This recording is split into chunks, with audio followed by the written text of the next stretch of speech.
Now we're back here with Peter Kreko from the Political Capital Institute, and we're going to discuss a bit on the momentum of EU enlargement and how dangerous it is to lose the momentum outside influences. So let's just start. Hello.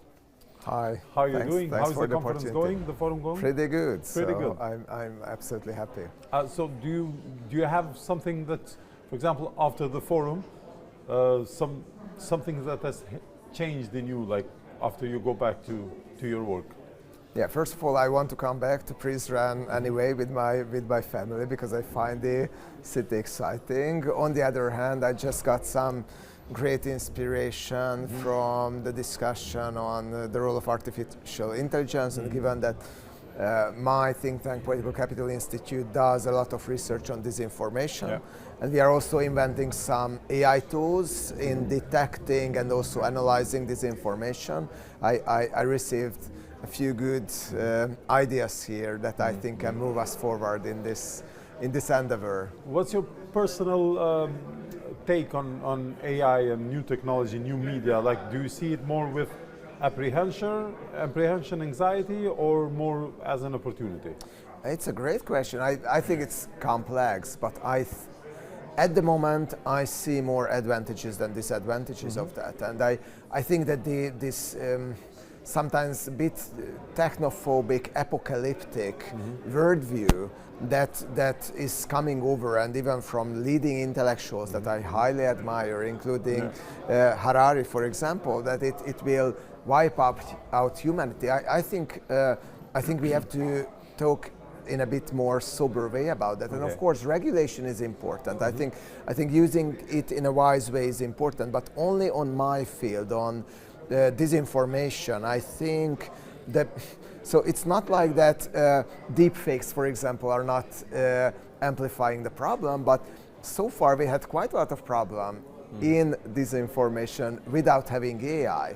So, and also AI, I think, provides us quite a lot of tool, not just to create disinformation, for example, but also to detect disinformation and to debunk disinformation. So I think that using it wisely in every profession can enhance efficiency. I think for me the major question is that how it will transform the labor market, but also I'm also optimistic to a certain extent that it does not mean that every people have to lose their jobs, but I definitely think we have to invest more into, I'm a psychologist by origin, so I think we have to invest more into professions that is about interacting with each other and communicating with each other, because this is something that I think AI just cannot substitute. So I think psychology is more important than ever before.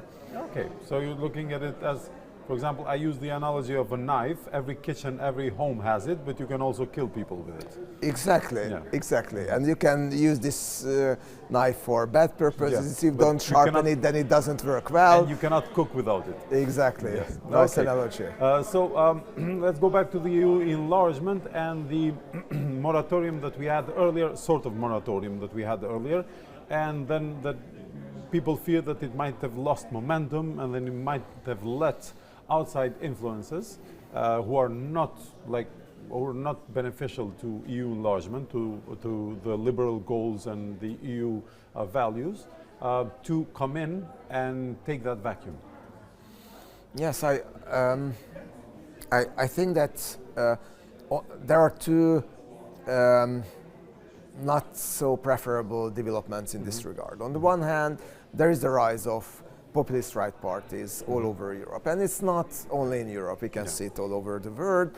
I don't think, honestly, it's an irreversible and one-way road. I think the pendulum will come back after a while, but at the very moment, the parties in the European Union that are least favorable towards further enlargement, using sometimes strong xenophobic messages, even towards Eastern Europeans, and definitely people towards the Western Balkans, but you know, we have experienced it beforehand.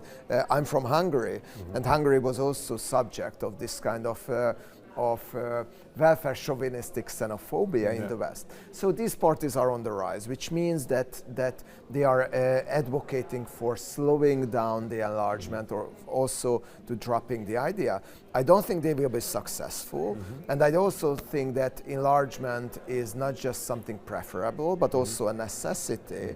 And yes, the European Union has many problems these days. I think previous enlargement rounds more helped the EU to overcome the problems, including the demographic problems, but also in problems of innovation, for example, that are really urging. So I think the previous enlargements helped to overcome the crisis more than did not help. Of course, there is the democratic problem as well, and my country, Hungary, is usually shown up as the black sheep in the European Union, and look at what happens if you do not do enlargement in a wise manner. I think it would need some transformation of the institutions, and also, you know, the current Hungarian government will not last forever, neither. So I'm rather optimistic that on the middle and the long run, the enlargement will speed up. And I think, again, the economic necessities, usually the most important drivers in the EU are the economic ones. And here I think that economic necessity will finally move this momentum, right now a bit lost momentum, forward. Peter, thank you very much. Thank you very much. It's been a pleasure.